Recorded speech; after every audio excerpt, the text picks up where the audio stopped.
Yeah, that about that. So before you joined, I said I would be reviewing the solutions you submitted. I mean, I asked if everyone is cool with that, and they said yes. So I'm just going to be reviewing the submissions I've received, and I'll be pointing out things you're missing on and what you can improve. So I believe that would even help you to like further understand or further understand whatever we've been doing so far. So let me start with my screen is okay.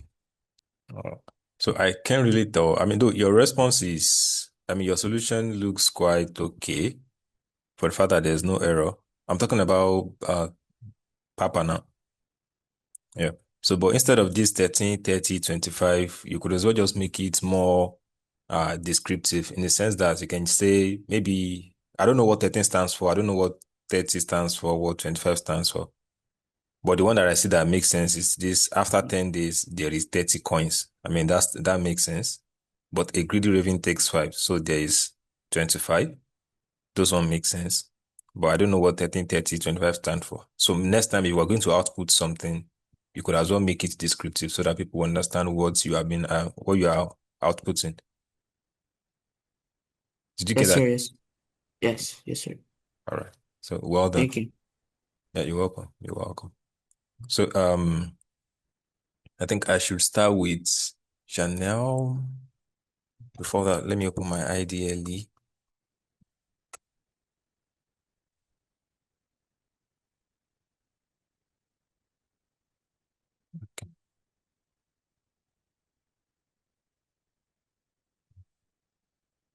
Hide floating metal control. Okay.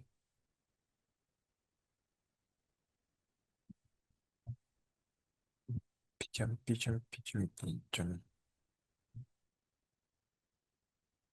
Okay.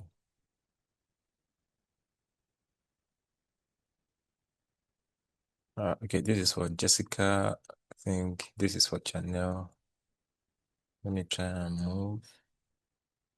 So I think Jennifer and Jessica, you name your file the same thing. So I'm not able to differentiate.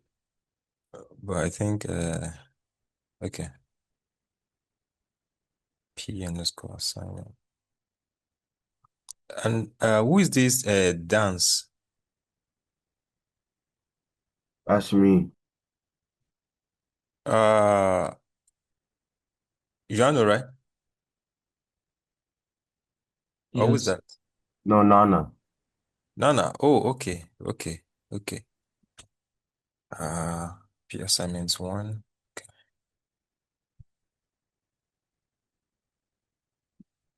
How come you all named your, or was that the instruction? Let me see the instruction again. Oh, okay. Okay. I was wondering why you all have your file name the same thing. But I guess that's cool. So let me just delete this so I know.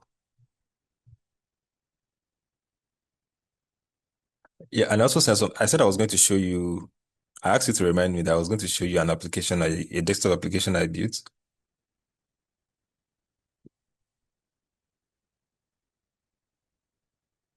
I would do that. Okay, I think let's just start with that. Let's start with that just for as a form of motivation. Let's start with that. So it was a very, well, I mean, it's a very simple task. So what happened was the backstory is that there's this startup, like a company, a small company in the US over there. It's a real estate company. So each time whenever they need to send out, I don't know, like flyers or something, I don't know what it is called, but there's this like a broadcast they send out, like a letter, like house valuation in a way. I don't know if you know what I'm talking about. So what they do is they try to do evaluation on an apartment, and they're able to I mean they estimate the amount the property is cost, and they append some letters and they send it to maybe certain customers and the likes like that. But they said the task is very tedious in the sense that it's a repetitive task and it takes time, the time they had to use to prepare the PDF and all those things. So they came to me and said they needed to automate the process. That is, they don't always want to be the one to generate the PDF. They want an application that is going to do that for them. That they are going to upload certain information and the application is going to extract like the estimate, the address of the property and all those things like that. And it's going to create a PDF and a letter targeting a single customer, a specific customer. The name of the customer will also be put there. So that was like the backstory to the whole thing. And I will show you I think if I remember correctly, Taylor, okay, I think it should be 5 and okay, so this is it. This is the kind of input they have. So in that company, they generate something like this, and it has a lot of informations and everything. So they said the process is very like tedious for them. The fact that they have to be locating the amount, certain information from a file like this, and the file can be huge. There was one that has a lot of, yeah, I think this is one. So the file can be huge. It can have many pages. And so if it has 1,000 pages, they'll have to be the one to extract the information, create a letter from there, extract address of each. For each page now, there's like multiple addresses. You can see the subdivision, owner name, and stuff like that. So they needed an application. They needed to like automate the process using Python. And when they came to me, I was able to do that. And that was early this year, around January. So let me show you the code.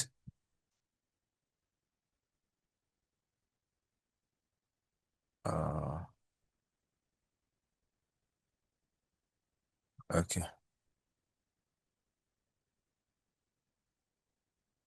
Let me open the file. Open.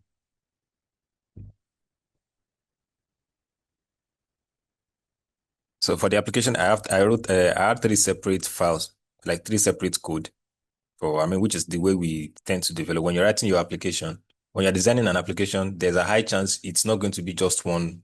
You're not going to be writing just one script, just one Python file.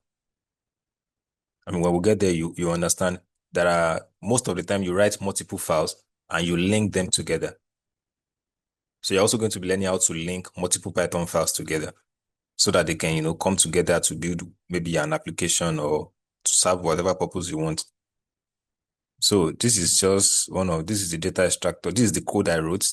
I wrote a separate file to extract data from the input from whatever file they upload. So yeah, you can see. Some of this may not really make sense, but if you look at it,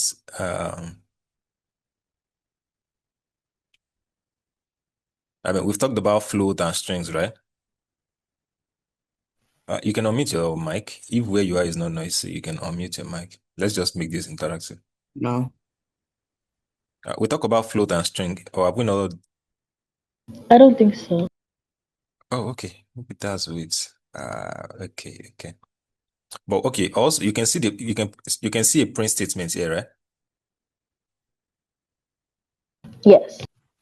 So which is exactly Yes. what we've been doing. Yeah. So there are some other commands that we've not been touching now, but then, and you see, I think we've talked about variable creation, right? Yes. Okay, awesome. So you can see same thing applies here. Those little things I was trying to teach you, they all apply. They are just a part of a bigger scheme. Like they are like a part of a bigger goals. So they are definitely you're definitely going to be needing them even to build a very big software, a very big application. So this is just like one of the scripts. But let me see. After I've written the 3 different Python files, I was able to assemble. I was able to assemble them because I said it's a desktop application, right? So, and of course, a .py file is not, you can consider that, you can take that as a desktop application. So there's another process that we also need to do, which is what I call like an assembly. It's not really assembly, but then we convert the Python script into an application, into the .exe that runs on a Windows system. A desktop application, a Windows desktop application always has this .exe extension. It is not a .py file. So for you to make your Python script into an executable file, that is a file with .exe extension. There's also like a very little thing we need to do to our Python file. So I did that to the files, to these 3 files, and I was able to let me show you the end result of that code, just to show you that there's no limit to what you can achieve with original folder.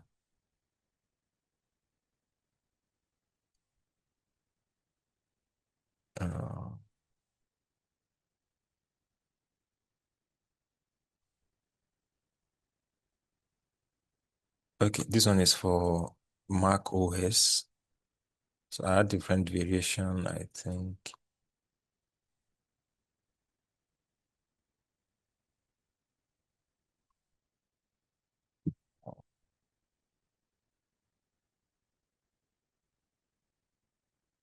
I just want to like demonstrate how the application works.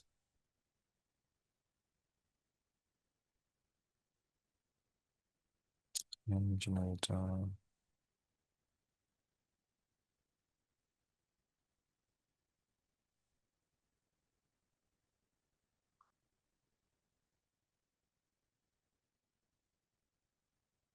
Um,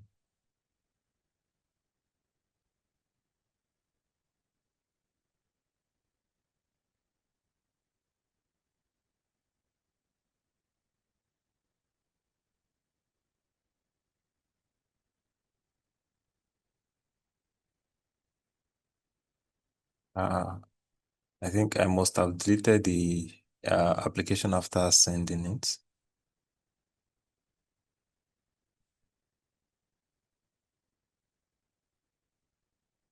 So yeah, this is you can see my screen, right?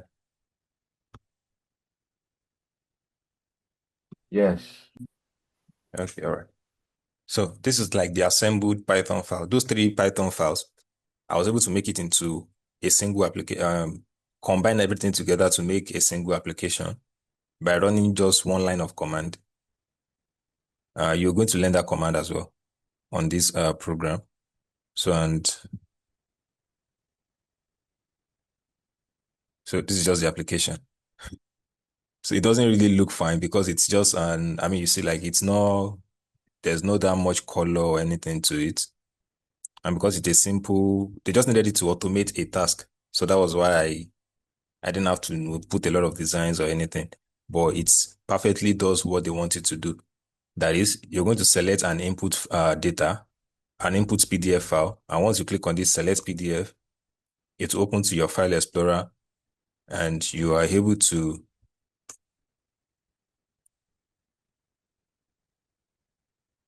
so this is the file. You see, this is how the file I'm uploading looks like. It has a lot of informations and everything like that. And once I select that, it's going to load it.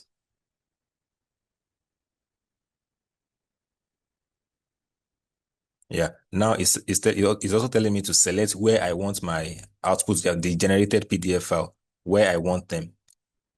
So let me go to a place where it will be very easy. Okay, let me put it in music. Before then, let's go to my music so that you can see I have nothing there. Okay, inside my music, I only have these folders there, like these videos and everything. I don't have any PDF file. But yeah, so let me select my music as where I want to save the generated PDFs. And if I do that, it says processing complete. Just within a few seconds, the work is done. Let me minimize and let's go back to now. If you come to you see my music folder now. You see we have like 25 PDFs generated from just a single file, and this is how the output looks like. So from what our application does is from the PDF that was uploaded, it's going to extract the address of the property. It's going to what was it called? Extract the address of the client they want to send the valuation, the estimated pricing of the property. The client they want to send it to is going to extract the address of that client, then the address of the company, of course. Then input the estimated value is going to extract it from those data and everything. Write all these greetings. We have prepared an estimated value of your property. then the signature of the MD and everything like that. So it's going to do that for it's going to look into that one PDF file and extract different client address, different I mean, and their appropriate property, the properties they are interested in and stuff like that. So that's just it, and that's just one of it. There's another one. If you look at it, another one, you see this is a different address with a different valuation of a separate property, but from a single PDF file, which has a lot of information. So there, just to tell you, there's no limit to what you can achieve with Python. You can, as simple as this thing looks like, I mean, I got paid for it. And even to the company, it's a very big thing for them because imagine before now, they can spend a whole day preparing these documents. Imagine they needed to attend to like 1,000 customers. Sometimes it will take them like 2-3 days. But now with just a desktop application, just upload the what's it called? The raw file, and it's going to generate a well-formatted PDF directed to each of your clients for you. And that's just before the end of this program, you should be, because even the game will be building on this program. You'll be using something like this. It's going to be like a desktop application as well. So you prepare your mind, you should be able to develop something like, if not this particular application, I mean, if not this application exactly, then you'll be able to develop something similar. And if you get to work more on, build more on whatever you learn from this program, trust me, this would be like a very simple thing to do for you. So about that. Let's go back to reviewing our solution.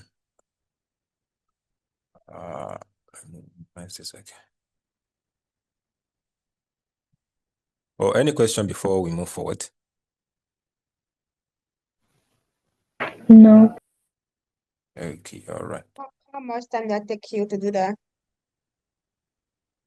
Hey, what language is that? Sorry. No, I say how much time did you take you to do all that? Oh, okay. In just a day actually, because it was Today? time. Yeah, in just a day. Yeah. So the client was that's one thing. The client asked for when I will be able to make the delivery. Like when I think I will be able to finish the project. And since based on your capability, and because I'm an experienced developer, so I've worked on something similar to this. So I knew it was not going to take me time. And I just told him like in a day I would deliver. But then if I still wanted to be lazy and I wanted it to take me like a week or so, it's something I can still do. But because I didn't want to waste his time and I've had experience working on it before. If it's something I've never had, I've not had experience working on, I would have probably told him, okay, give me like 3 days. So I will use like 2 days to make research. Maybe the last day, then write my code.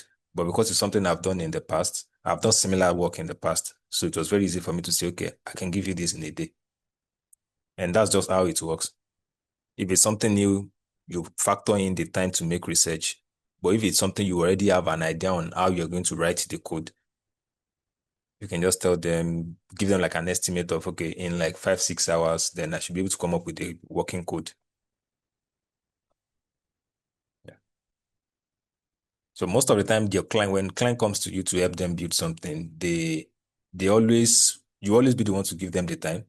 Even though if they're in a hurry and they tell you, can you get it delivered in this so time? They can, if it's possible, you can tell them yes. If it's not possible, you tell them, even regardless of whether they are in a hurry or not. You still tell them, this is the time it can take me to develop this. Most of the time, they will have to work with you. They will have to work on the time you make available to them. So that's about that. Any other question? So let's review Janelle's solution.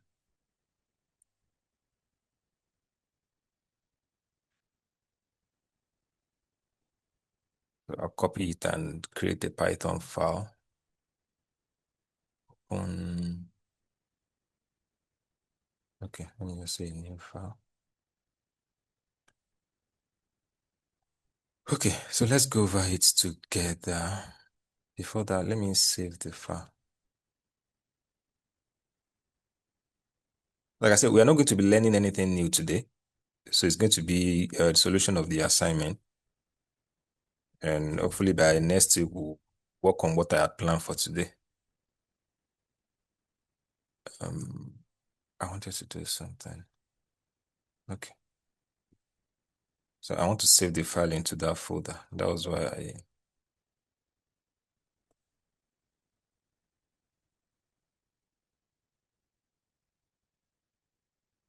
I got the spelling right. Okay, awesome. Solution.py. Okay. So the assignment says inside a file called. So one thing I should also point out is in as a programmer, as a Python programmer, not just as a Python programmer, as a programmer generally, as someone that writes program, you have to pay attention to details. Pay attention to details. Don't just, if you're being given an instruction, make sure you follow that instruction, understand that instruction. You don't start anything if you don't understand what you're asked to do. If you don't understand what the problem you're trying to solve is, or what an instruction is asking you, you don't start anything. So first it says inside a file called p_assignment1.py. So this is telling you should create a Python file. That is, I don't expect you to write your code in, say, a Python shell or anything. It should be inside a Python file, and this is what it should be called. And fortunately, most of the time, you won't have your problem you won't have your problem. In the real world, you won't have your problem well, the solution to your problem, you won't have it well, stated for you like this. Like, for instance, when the clients came to me to build that application, I wasn't told, create a file, call it this, then create another file, call it this, and inside it, write one that was going to extract, write another one that is not going to extract, create a variable. No. The client came to me with a problem in the organization, and the problem was that we have a PDF file that we have a process in our organization that we always have to, it takes time, in the sense that there's always some information somewhere in a PDF, and we will have to, for us to now write a letter to our clients, we have to extract information from those PDFs. And this thing takes time. So we want to automate it. That was the only thing the client told me. And I was able to now say, okay, this is the problem you have. I was now able to, okay, let me see like a typical input, or where you extract information. Let me see such file. Then he gave it to me. Then I said, okay, how does your output look like? That is the manual process you're doing. When you've extracted your information, how does the letter you sent to your client, how does it look like? He sent me that one, also sent me the input where they extract information. Those were the only two things I got from the client. And I was able to write my code to, extract information from the raw file that was given to me, or any other file that follows that pattern from the raw file. And it's going to give the expected, the type of outputs they were already generating manually. So that's basically how you get, real world problem will come to you. Not like create a variable, call it something like this. But because you're just starting out, so that's why I have this for you. I had to state out things you need to do. And when that thing is being stated out to you like that, make sure you follow it to, is it the brim now? Like, make sure you follow it exactly. So I said inside the Python file, create a variable called apple, assign it a value 8, create another variable called banana, value 5, make a new variable calculating the total fruits. That is number of apples plus number of bananas. Then print the total fruit. I believe most of you got this part right. But based on the solution Janelle provided, I think I also made a comment on our submission. Number of apples, that's right. Number of bananas, that's right. Total fruit equals to, this is very correct. Oh, okay. Okay, all right. So this part is let me comment this part. Let me comment the rest. Okay, let me just cut it out and save. So let's say I run this now. This is actually very okay. So if I eat 5 bananas and 8 apples, I would have eaten 13 fruits. Yeah, that really makes sense. So even though from the instruction doesn't say anything about eating or not eating. So the instruction just said create a variable, an apple variable 8, banana variable 5, make a new variable for total fruit. So the right statement would have been, if I have 5 apples and 8 apples, if I have 5 bananas and 8 apples, then I would have eaten, I would have thought I will have in total 13 fruits, something like that. Do you get what I'm saying?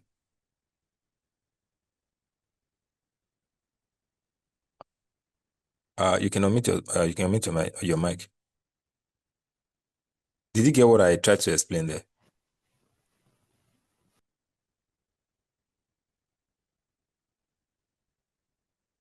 Hello?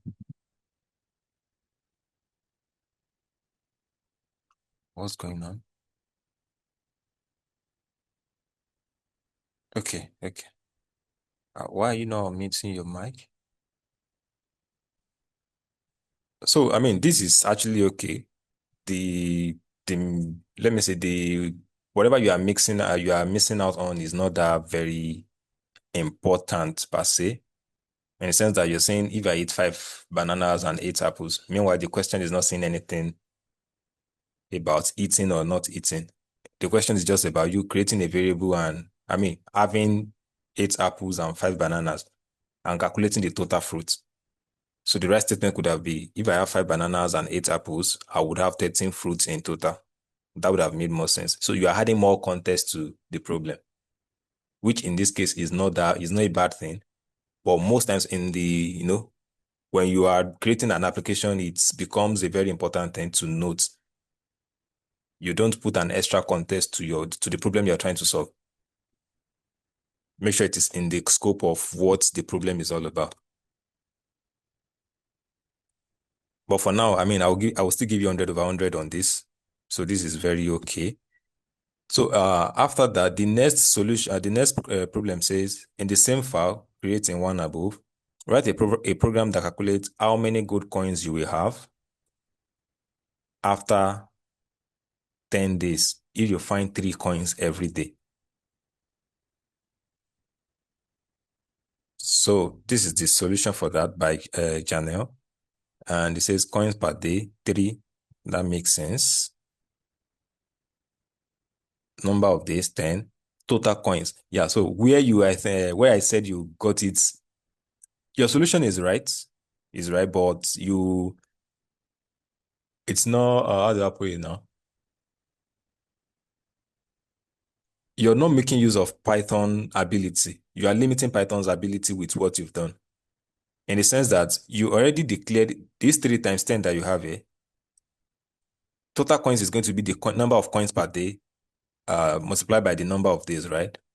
So since you already stored the number of coins per day, you already stored it in a variable. It doesn't make sense to have you having to now put the literal value.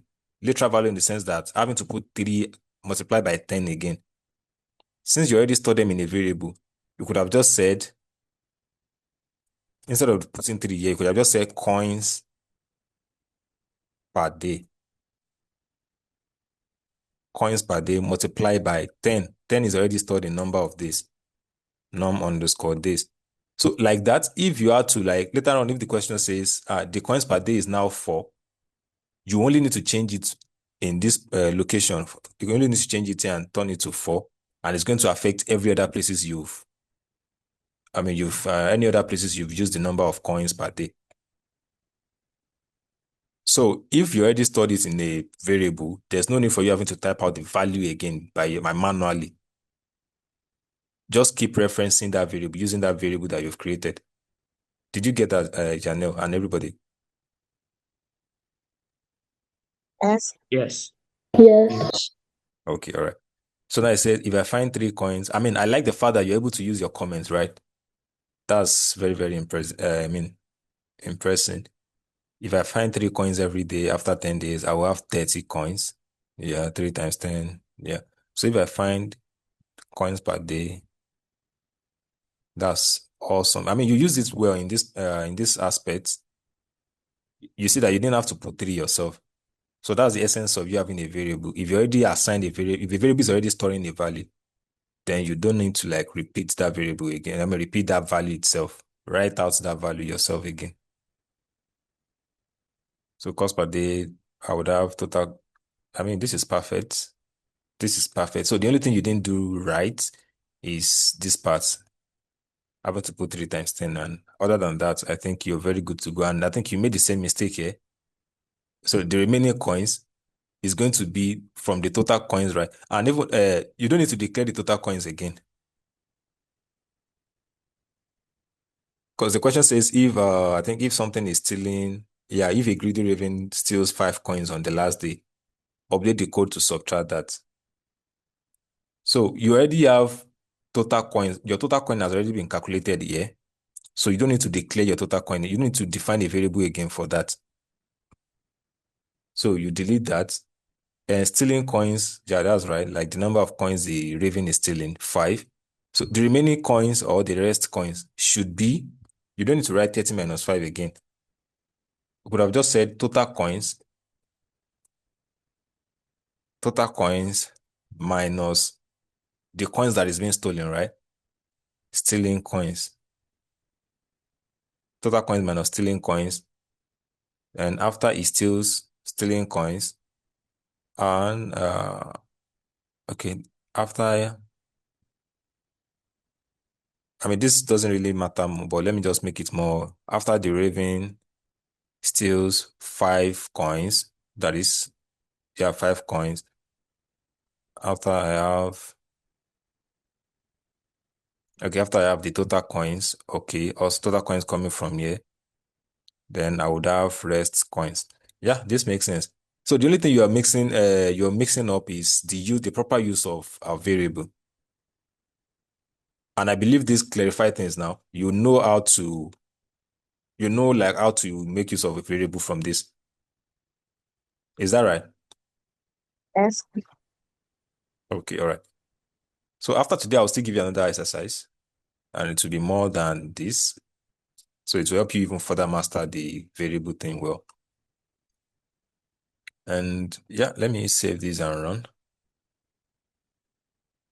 Yeah, if I find 4 coins per day after 10, I would have 40 coins. Awesome.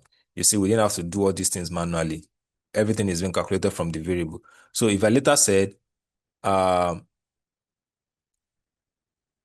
raven is, I mean, no, after 20 days, if I say after 20 days, I only need to change number of days to 20. That's the only change I need to make. And it's going to affect every other lines of code where I mean, like it's going to affect my total coins naturally because I have it in a variable and the variable is no longer what it used to be. It's now 20. So it will affect every other line of code below that point.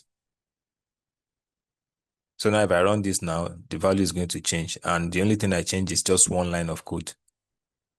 You see, if I have 4 coins per day, after 20 days, I would have 80 coins. After the raven steals 5, and I have 80 before, I would have 75 coins. You see, everything like follows, that changes reflects in every other part of the code because of the proper use of a variable. Before now, when you had, was it 3 times 10? When you had 3 times 10 there, if I ask you to change the number of days to like 10 or 5 now, let's say let's change number of days to 5. You have to first change it here, then still come back here to now do it manually and save 5. And okay, let's say that those are the 2 parts where you use the number of days. So it doesn't really make sense. But having it declared and already being stored in the variable, you could just be calling that variable whenever you need that value, that exact value. So I believe we've all learned from this. And aside that, your solution is very, very perfect, like very, very cool. So let me move on to who else? Yeah, Jessica. Let's open with Jessica.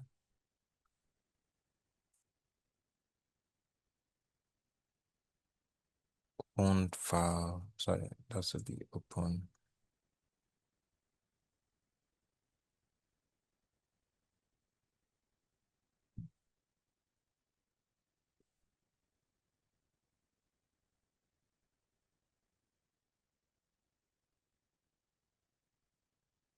So after this, we're going to have a break.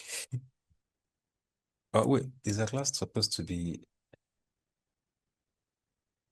Okay, our class is supposed to be 2 hours. Okay, so once it's 12, we'll be having a break, like a 10 minutes break.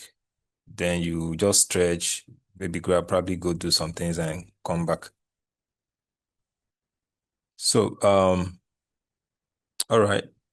So apples 8, bananas 5, total fruits, then print total fruit. Yeah, your solution is very okay. No error, no issues. So, but the only thing you could have just added as best practice and, yeah, as best practice is having to put a description, just like others did. You can say, even if it's just to say, I have total fruits.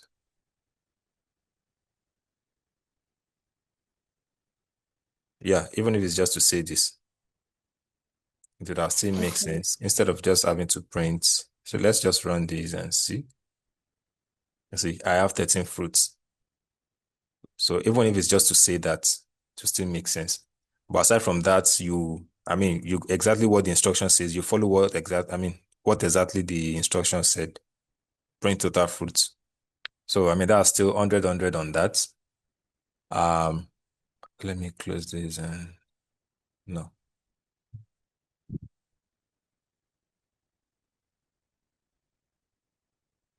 Did I?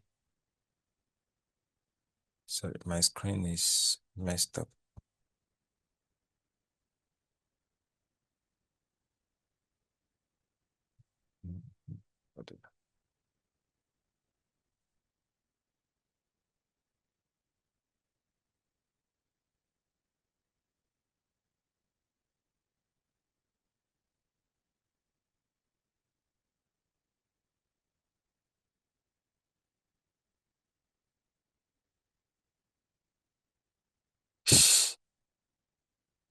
Okay.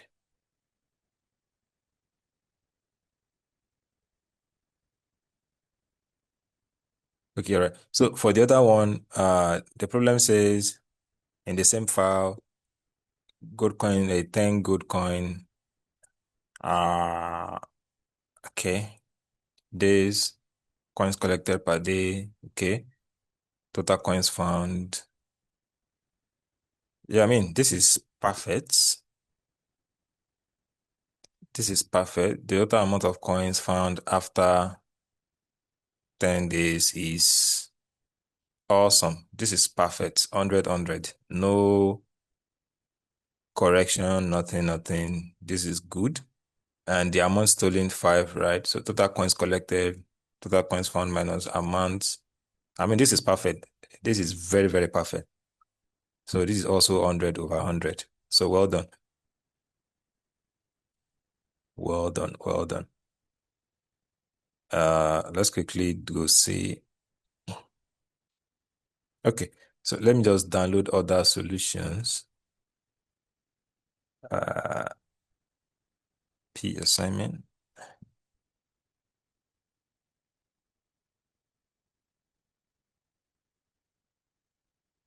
Okay. I think we can just review it from here then. And this is for Nana, right?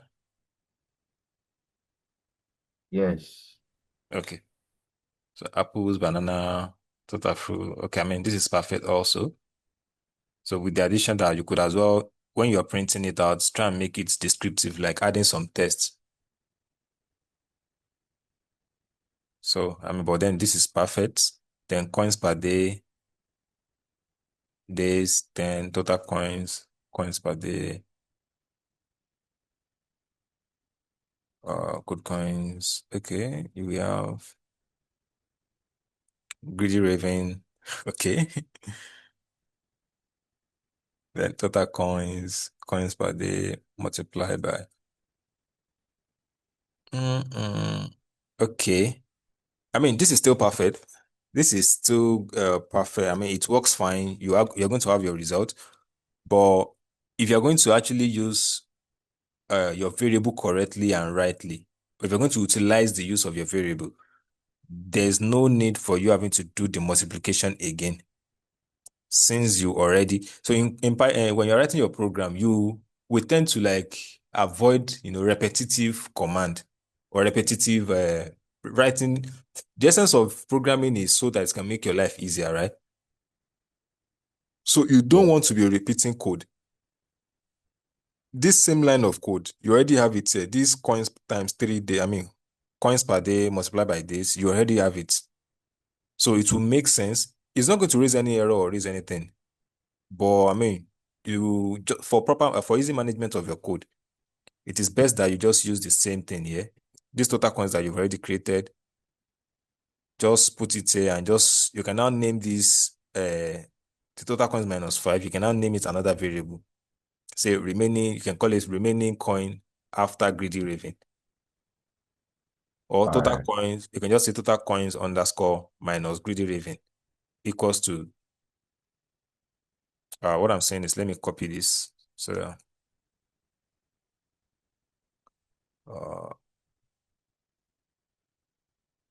yeah, so this is what I'm saying. Instead of this, you can just say total coins minus greedy raven. And you can name it anything. So now it's going to be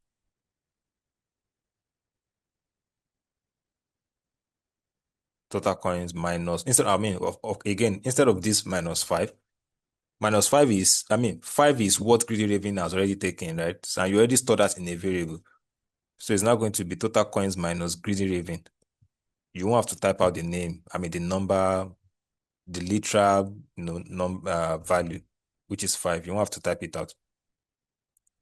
Just leave it like this, and I think with this, you have your solution. So now, instead of you have gold coins, total, you change this to this, and good. You're good to go. So after 10 days, you have 30 gold coins. And after 10 days, you will have 25 gold coins because a greedy raven came and took 5 coins, which is perfect. So I think it proves that you all understand what we've done so far, especially with the use of print.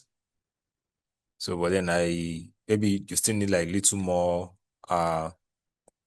exercises and practice on variable. And the assignment I'll be giving you an assignment after today's class. So after that, I believe after that assignment, you would have mastered the use of variables correctly. But then other than that, this is also like I'm actually impressed with everyone's submission. Like I even told Pastor Wilfred, you guys really impressed me. And Papa is saying, okay, Jennifer, okay, the first one, the one I reviewed was Jessica. So, okay. Apples, banana, total fruits. Okay, this also, looks okay.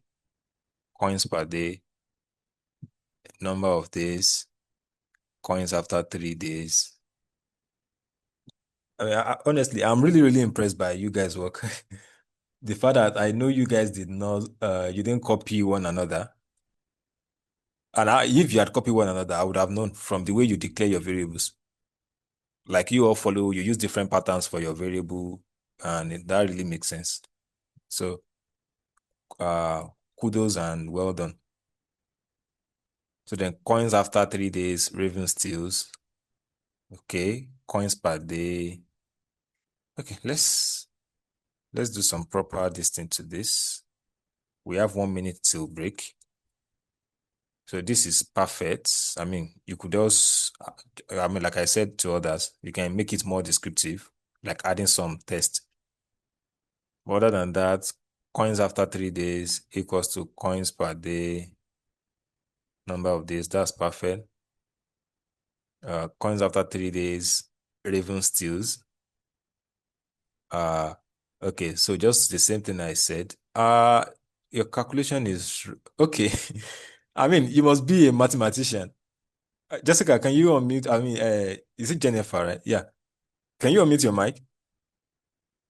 Yes. Yeah, I said you must be a mathematician.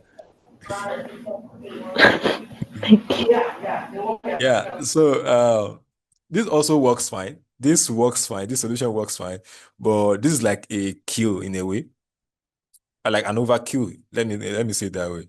So you could as well. This is going to work fine, and I don't have issues with any issue with this. I don't have any issue with this. So, but then you could as well just make this five, and instead of having this plus, just make it some minus. So that would still make sense. But what Jennifer did is more of mathematics. -5, then plus. So what you have at the end of the day, at the end of the day, it's still going to give you the right solution because you are doing plus multiplied by negative, which is going to give you negative. So like I said, this is just like an overkill, but it works perfectly fine. No issues with it. It's very okay. But what you did wrong is not really wrong, but what doesn't follow the best practice is the same thing that you're also repeating the same line of code, coins per day multiplied by a number of days. It doesn't make sense. Since you already assigned it to a variable, you could as well just replace them with that variable that you've declared them with. And you have coins after 3 days, raving still. So also you could also you can add some text to it to make it more descriptive so that anybody seeing your output will know what is being printed, what it stands for. So if I run this now, yeah, source must be saved. So you see, we have 13, 30, 25. No context to what each of those things mean. So please take care of that when you are printing things out. If you look at the code I showed you, when I was using the print statement, that print statement wasn't really doing anything in the application I built. It wasn't doing anything per se, but I was using it for, there's what we call debugging. I was using that print statement to know if what I basically did that line I used print statement in the code I showed you. The print statement does not hide anything to the application, but it was for my own personal use. I think what I did then was I was trying to check if every code from the beginning of my script till that line where I have the print statement, if everything is working fine. That was why I had that print statement in that application I built. So it doesn't add anything to the code. It was just my own personal. We use it for what we call debugging. Most of the time, you're going to be using it to check if your code is actually working fine. Because one thing is, if there's an error in your code, let's say I put a print statement, I have a print statement in this last print statement now. If there's an error in any line of code before this line, this print statement will not get executed. It's not going to get printed. Let's make a mistake. Let's do something here.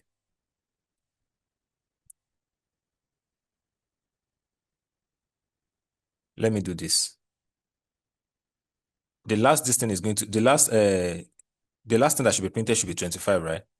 But because there's a mistake, let me run this now. That 25 will not get printed. Okay, you see, there's even an error. 13 got printed.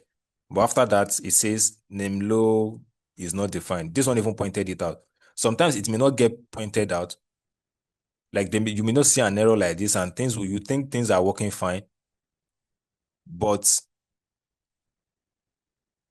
you think things are working fine, meanwhile they are not working fine.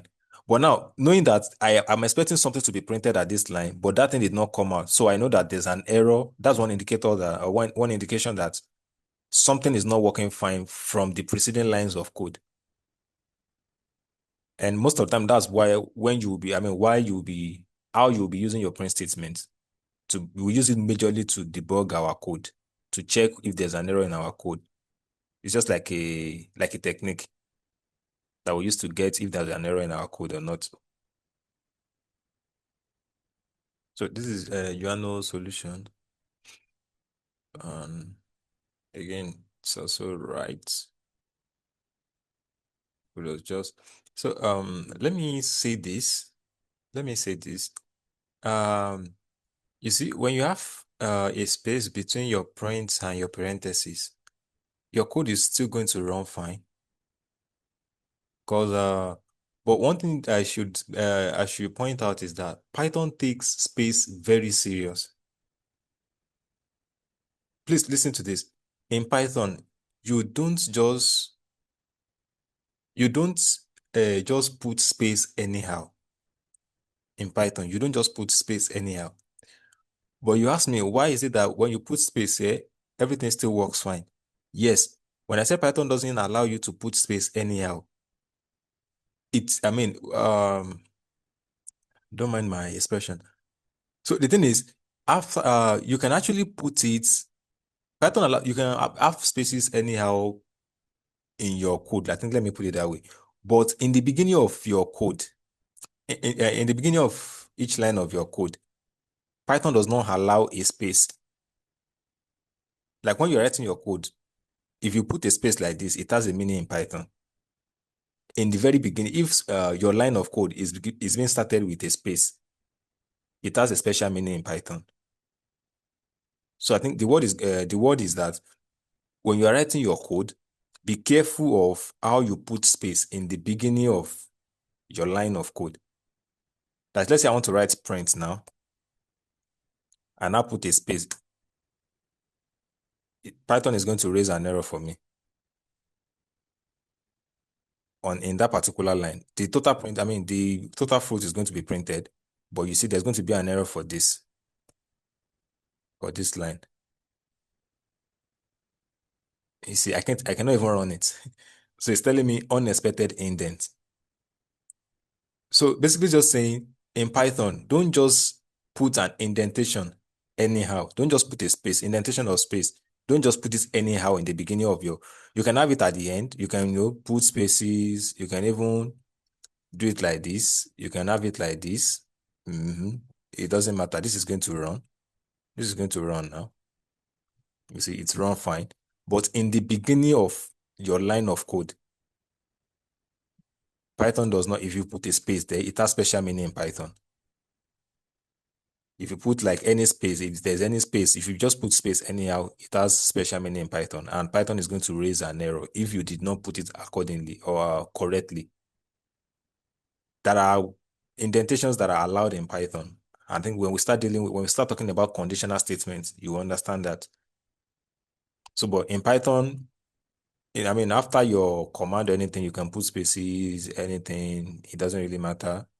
But in the beginning of your code, be careful not to include a space that you are not aware of. There are scenarios that will require you to put a space or even a tab, an indentation like this. There are some commands that will require you to do that. But generally, be careful that when you are writing your commands, you don't just put a space before. There's no space in the beginning of that line of code. Is that clear?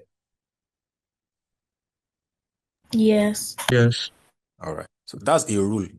It's not something you can debate or anything. It's a rule in Python. So just know that it stands.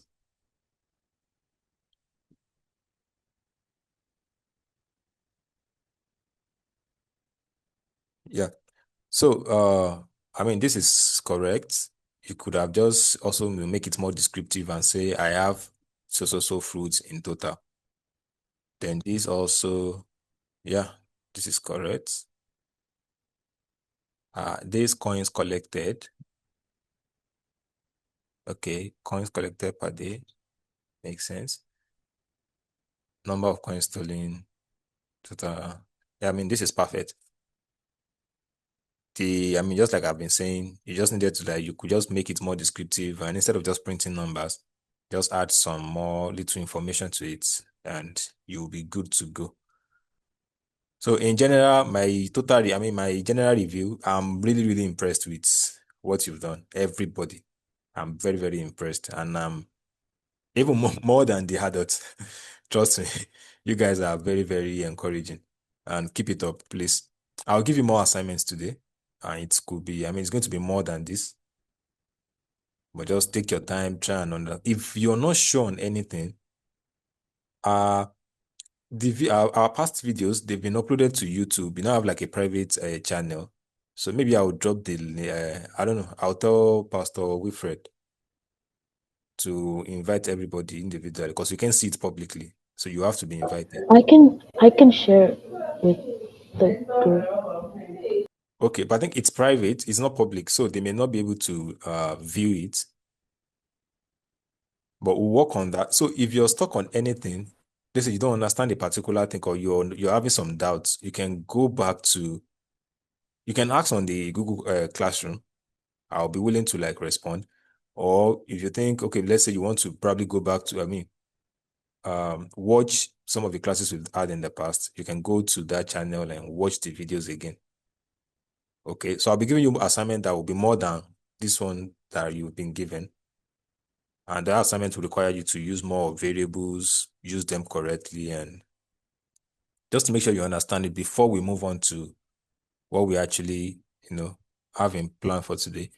But one thing is, we'll also get started with some of the things I had in plan today, which is nothing new entirely, because we've been touching it before now. In the sense of, you all know what a string is, right? A string. What do you understand by a string?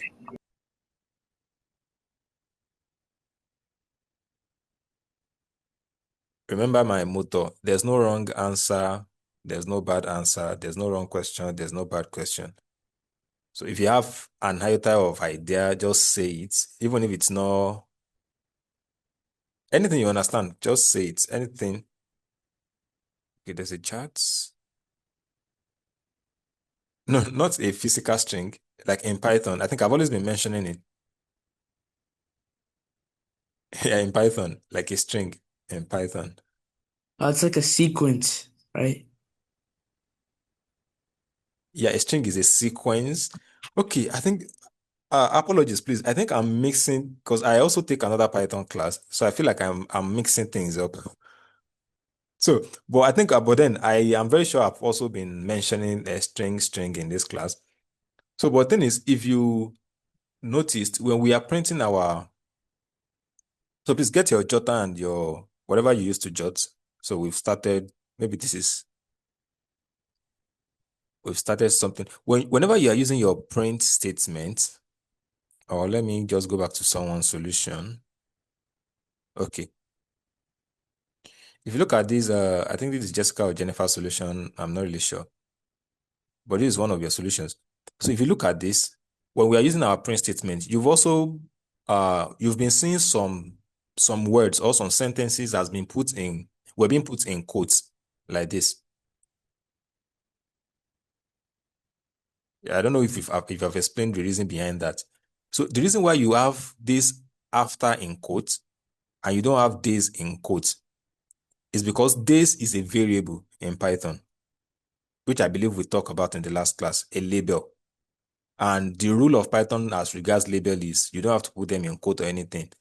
Just you can, as long as you've declared them, as long as you define them, you've stored a value into them, you can use them.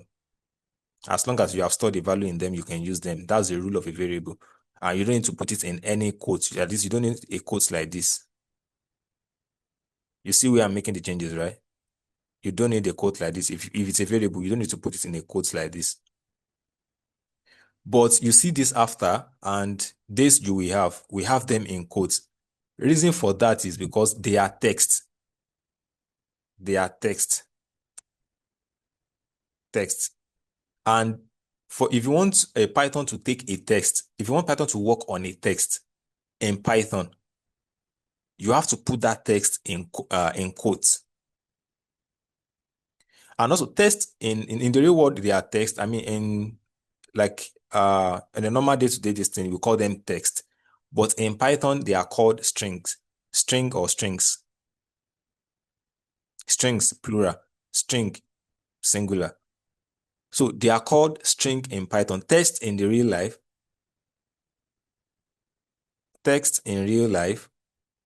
is equivalent to string.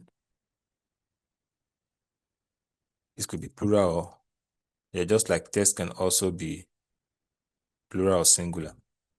So text or strings, in Python, they are called strings.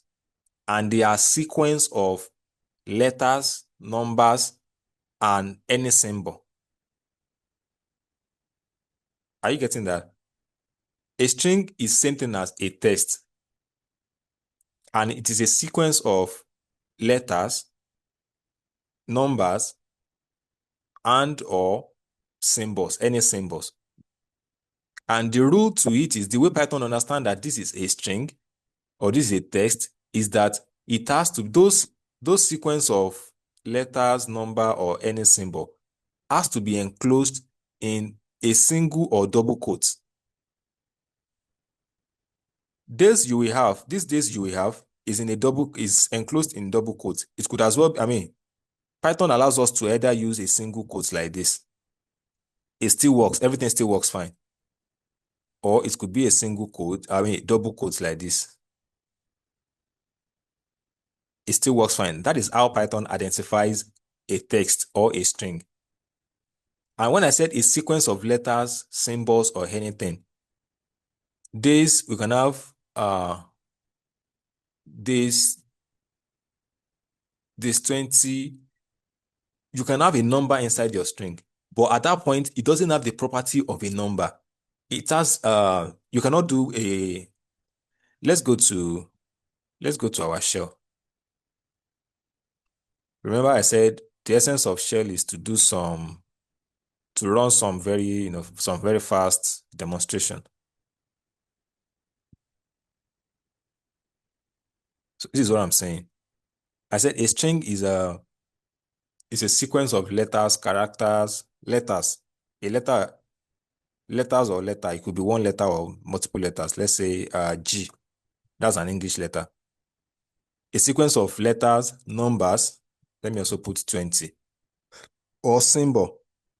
Or any symbol. Let me also put an heart. And according to Python rule, those sequence must be enclosed in quotes, in a single quote or double quote. Here I'm using just a single quote. I'm using a single double quote rather. I'm using double quotes. When it gets printed or output, it's showing a single quote. So which is just trying to tell you that it could be a single quote or a double quote. Python allows that. And that is how Python identified that, okay, this thing you are giving me is a string, is of the string data type.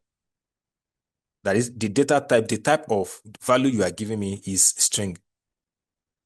Before now, we've been saying 20 times 10, right? These are numbers.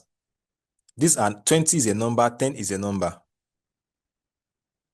They are number because we don't have them in quotes. They are numbers. And that's how that's how Python identifies that, okay, this is a number, and Python treats it accordingly as a number.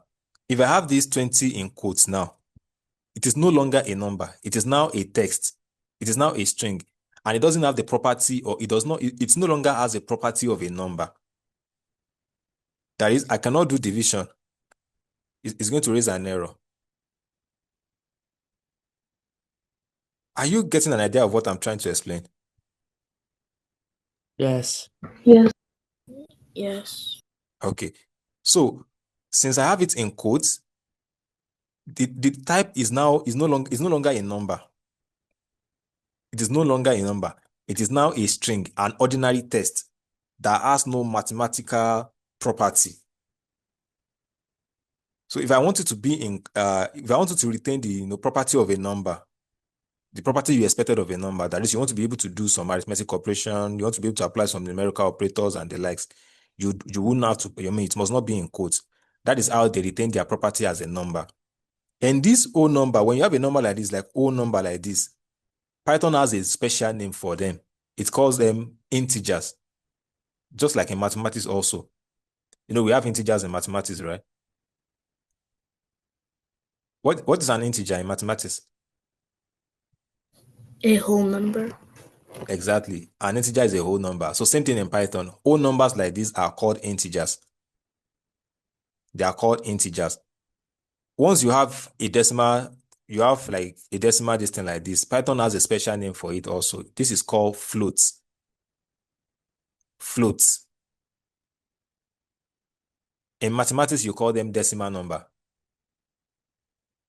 So decimal number in mathematics is same thing as floats in Python, inside Python. It is still a number. All the properties of a number still applies to it. But just in some cases, you have to like differentiate. In some cases, when you're writing your code, you have to need to be explicit about the value, how the value of the number you're expecting, how it should look like, if it should be a decimal number or it should be a whole number. So in this case now, 20.0 is a float. It's not an integer.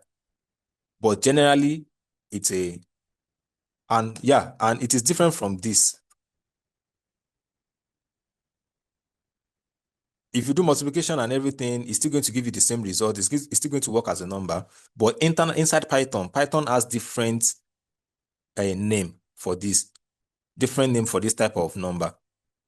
For a whole number, Python calls it an integer. And for a decimal number, Python calls it a float. So that is that about that. But our main focus for what I'm trying to explain is string, another type of data or another type of value that you can use in Python, which is a string. And like I said, it is a string. It is a sequence of letters, numbers, and symbols. And they have properties as well. The same way numbers, you have some properties to numbers. You have some things you can do on numbers, right? Like you can do arithmetic operation on number. You can do subtraction. You can do multiplication. You can do division. You can do floor and modulo. Do you still remember modulo? Who doesn't remember modulo operation yet?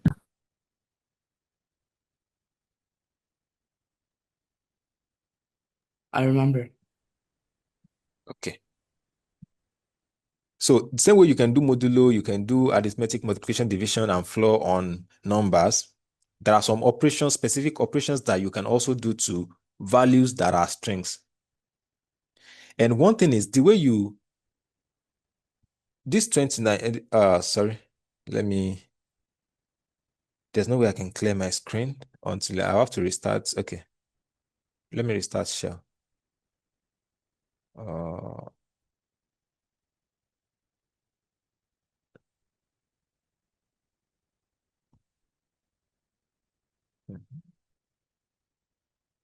Okay. Sorry, I needed my distance to be clean. Okay. This 20, please take note of this. This 20 is a string value. That is one string. This is one string value. This is one string value.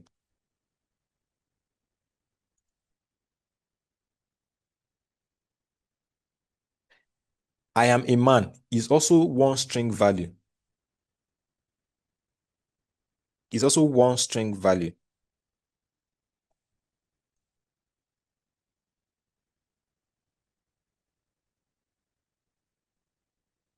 This sentence is also one string value. This 20 here is one string value. That is a test in Python. One test. I am a man is also one test. The name of the United States president is Donald Trump. Full stop. He's a very powerful man. Is also a test. That should now begs for, okay, how do you now have multiple tests? So the way you identify, how do you have multiple strings? All these things are one strings. So the way you identify a string, or what defines a string, is everything you have enclosed in either a single quote or a double quote. That is how you. So if I have this now, let's say I am 100 years old.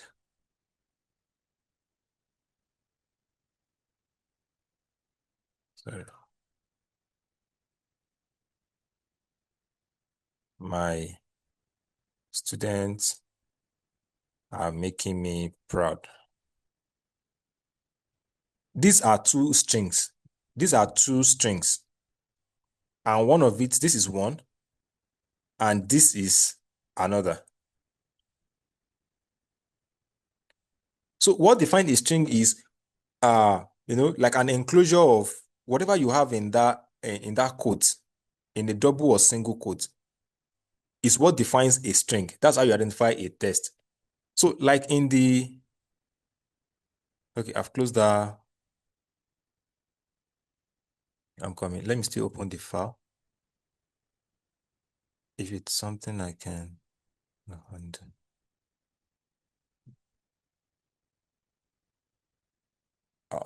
That's still okay.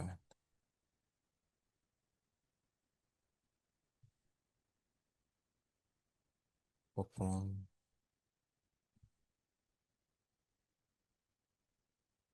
Oh, let's use Chanel solution.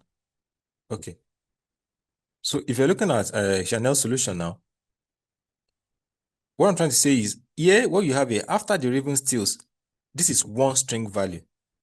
This is one test.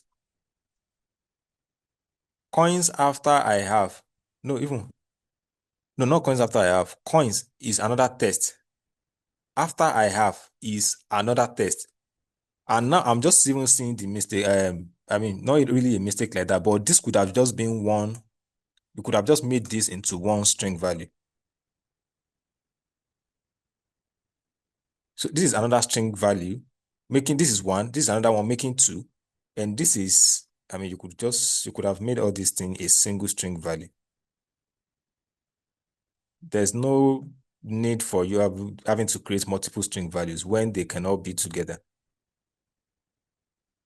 So this is another one making three, and this is the last one here making four. So in this print statement now, you have four string values. Four string values. And that explains how you identify a string value. It is what you have enclosed in either a double quote or a single quote. Any question about that? Is there are you getting confused or is it clear? It's clear. I understand. Okay, all right. So that is how you identify a string. And like I said again, for this string, because they are like a distinctive data type in Python. Like it's another type of value, just like you have your numbers. So there are some operations you can also do on them. Same way you can do multiplication, division on what's it called? Same way you can do multiplication, division on numbers. There are some operations you can also do on string values like this. So one of it is that you can add two or more strings together. Let me do this. So I'm showing us another trick now.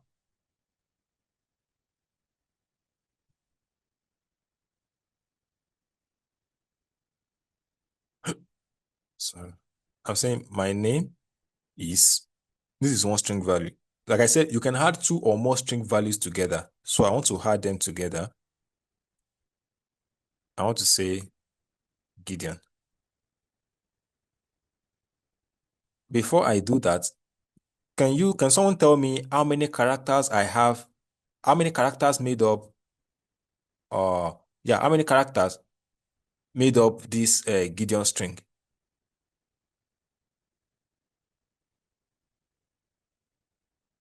7. Okay, space being 1, G being 1, I 3, 4, 5, 6, 7. Yeah, you're right. 7. So for anyone that doesn't know what character means, in programming generally, when I said strings, or a string is a sequence of letters, which are numbers and symbols. Sequence, that is, the arrangement of letters, number, and symbols.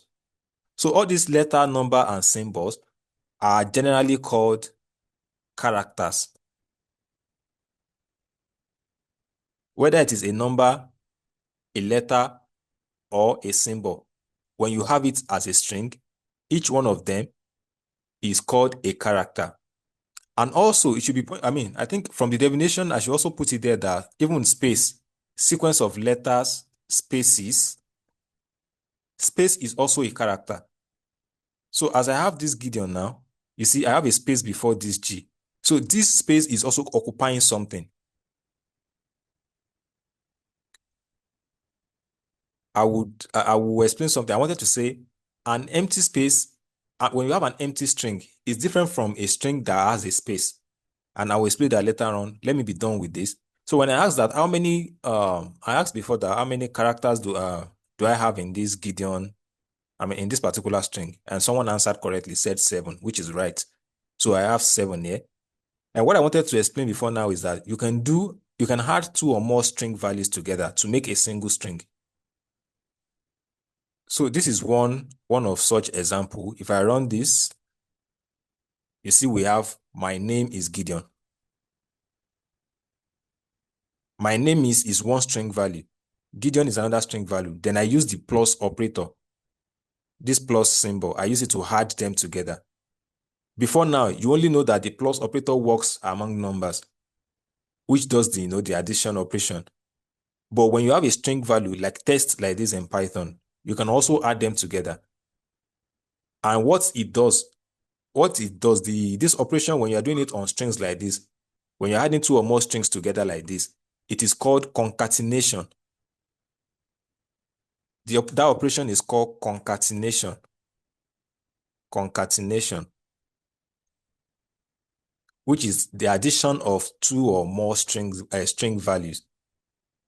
The addition of 2 or more texts. It's not just in Python. In all programming languages, when they talk about concatenation, it is always the addition of 2 or more strings or text. Is that clear? Any question? No. Okay. And not just that. So another thing, even if you have let's say I have okay, student 1, in no particular order, I just want to write out let me say Ioannou, student 2. Sorry, I made a mistake there.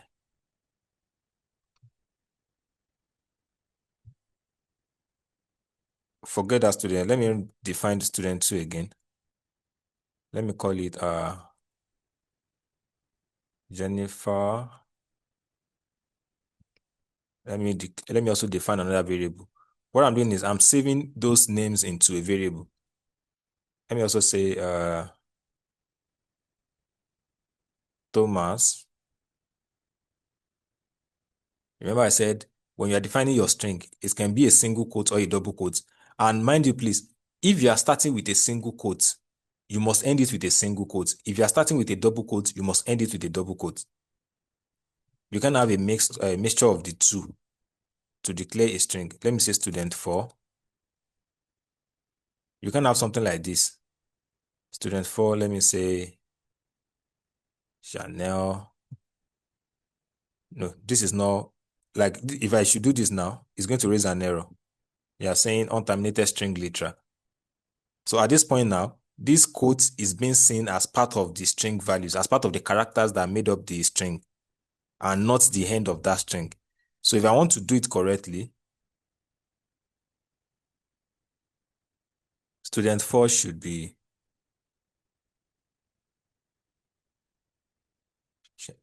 should be this. And we have that. So what I wanted to show is that even when you have your variable stored in, remember one thing I said when I was explaining variable, I said anywhere you can use a value, anything you can do to a value that is being stored in a variable, you can do it to that variable. So variable is just like a representative. I said you can add 2 or more string values together, right? And since this student 1, student 2, student 3, and student 4, they are referencing a string value. That is what we store inside those variables are string values. So it makes sense that we can also add them together. You can say student 1 plus student 2 plus student 3 plus student 4. And you have all of them together. There's not going to be a space. So let's see. So you see, Ioannou, Jennifer, Thomas, Janelle.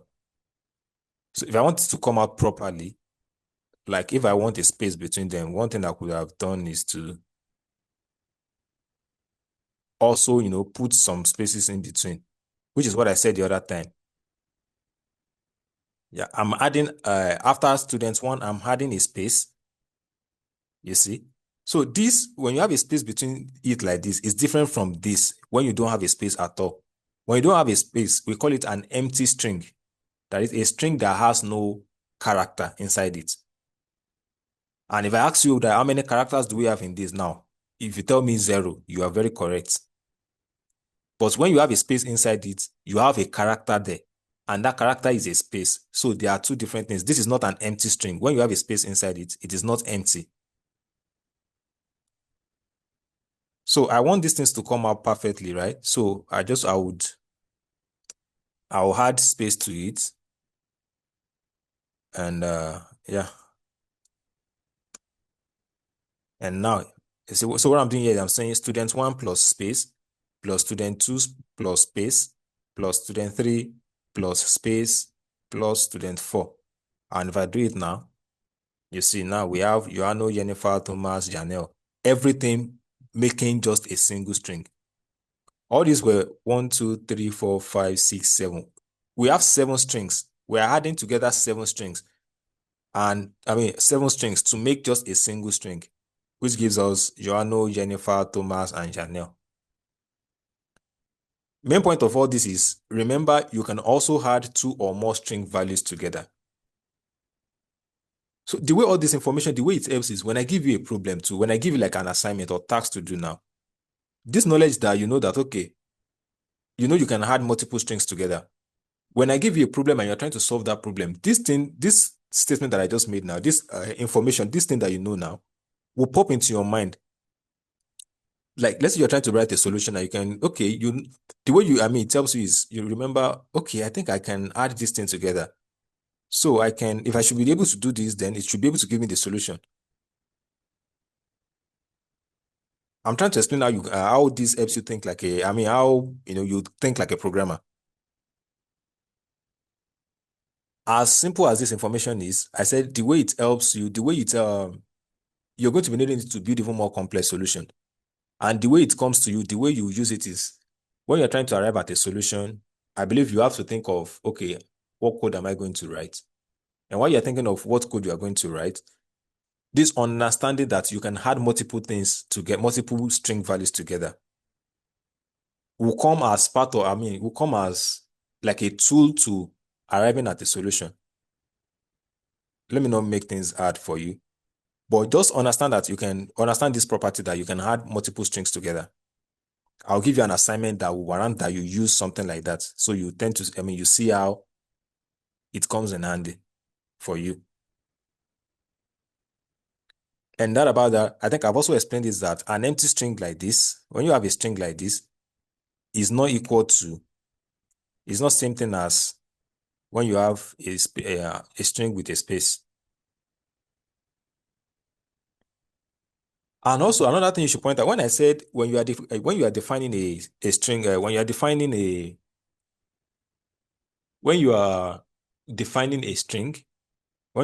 a string, the way you define a string is to have it in a quote. What's now, let's say you now want to say, okay, let's go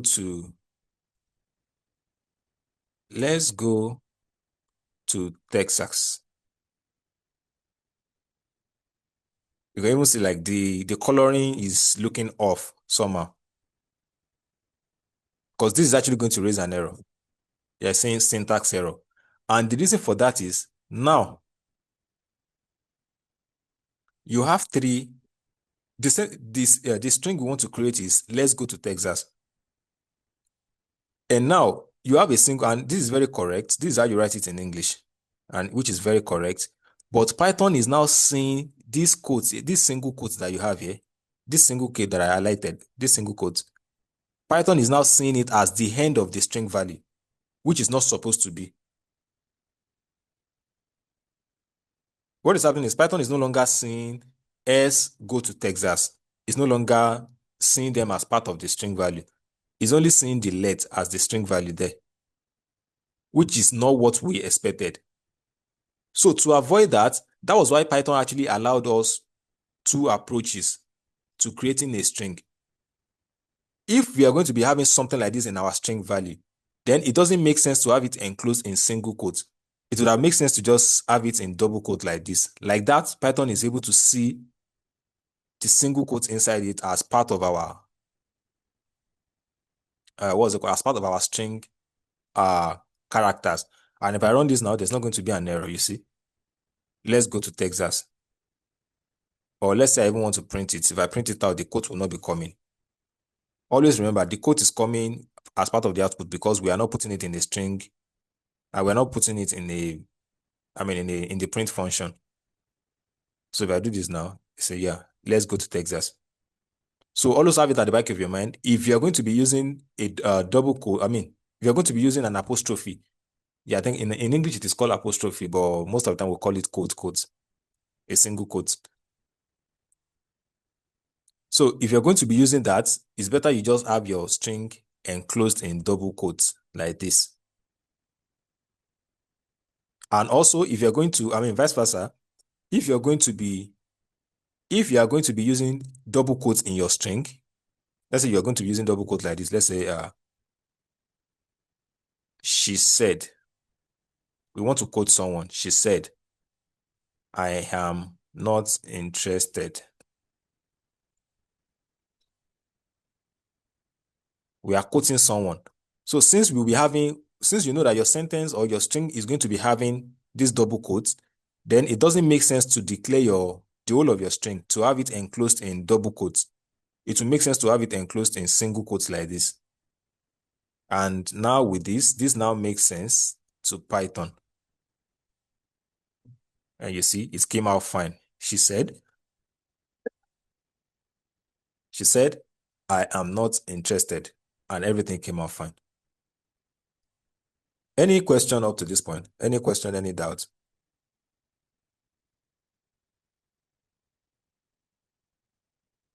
And is it clear? Yes. Okay. Or let's say there's no way this is another way. So let's say you still want to use single quotes. You want to use single quotes. Let's say the double quote keyboard. The double quote button on your keyboard is not working. And there's no way you can get double quotes to use the double quotes, and you still want to use this single quote, and you want to have your output coming out fine. So there's something we call escape character. There's what we call an escape character. Just like the name, escape character. So it's just like a way to escape Python strict, strict rule in a way. So Python takes this as the end of the quote, but I don't want Python to see it as the end of that quote. So there's an escape character called the backward slash. The backward slash. So once you have that backward slash like this, Python will no longer see this second quote. It's not going to see it as the end of it again, as the end of your string value. And you see, we'll still have the same result as, you see. Let's go to Texas. It's coming out fine. With this backward slash, Python is seeing it as it's a special character in Python. It's just like a command too in Python. But its own work is that were you the one I showed one time that if you, okay, it's not you. It won't be you. It's not your class. So we just see this backward slash as an escape character. It does a lot of things. It's a command also in Python. So it does a lot of things. And remember, this is not your division character. Forward slash is your division character. What we are talking about now is backward slash. The one slanting to the left. So it is called backward slash. The one you use for division is called forward slash. So this backward slash is an escape character. And now, what if you now want to use the escape, you want to use a backward slash in your string statement itself? Let's say I want to say, I hope it's not getting too much. We only have like 3 minutes to the end. Okay. Let's say we have let's go to, which other state? Houston. I mean, I like Houston, Texas a lot. So let's go to Houston. We're already using this as an escape character. But let's say we also need that escape character itself. Or we need the backward slash itself. We need it in as part of our string. If I do this, I think Python should raise an error also. Oh, Python didn't even raise an error. Awesome. But sometimes if Python raises an error, like in this case, now let's say we want backward slash in this same position. In this same position. So that means we'll be having two backward slash. One will be serving as an escape character, and the other one will be serving as the exact character that we are looking for itself. And if I run this, there's not going to be an error. Or no? Psh. Okay, maybe you should disregard that. Sorry, disregard that. I don't know why. Oh no, I have it in, don't disregard. I have it in double quotes. Yeah, so if I have this now,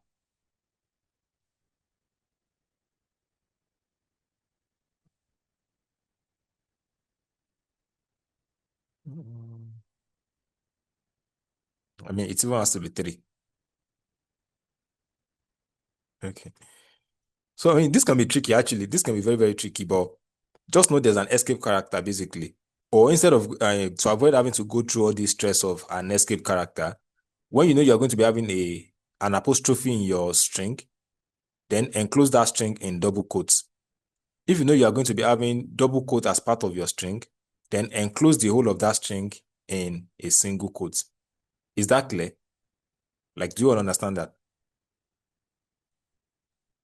Yes. Yes. Yes. Okay. Yes. All right. All right. So, I mean, it's already time. It's already time. So, from next class, then we'll dive into this properly. But before that, next time, we'll also be talking about some more, data types in Python. There are some more things you can do in Python, like how you can store multiple names. Say you want to save multiple names. With variable, you've only been able to store just one name. But what if I want to create one variable and I want it to store all the names in this class? There's a way you can do that in Python as well. So in the next class, we'll be talking about that. That is collections. We'll be talking about collections in Python, how you can store collection of items. So we'll talk about that in the next class. And before that, I'm going to upload an assignment. I'll give you an assignment, like a practice assignment also. And it's going to be more than the one I gave you. So prepare your mind for that. And that will be the end, actually. Is there any question, anything, even if it doesn't relate to what we deal with today? Any question? Any question? Also, in the next class, okay, remember, I promised earlier that the 4th week we're going to be building a game. Or I don't know if you're able to finish with collections and strings in the next class, then maybe we'll get started with building a game. But if that's not possible, then maybe the weeks that follow the next one, the upper week, then we'll start building a game. Like we'll start drawing without you start seeing how you can draw with. You can also draw with Python.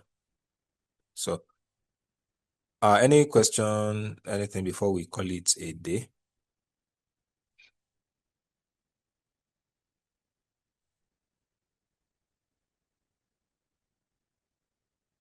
Okay, all right. So I'll take that as no question.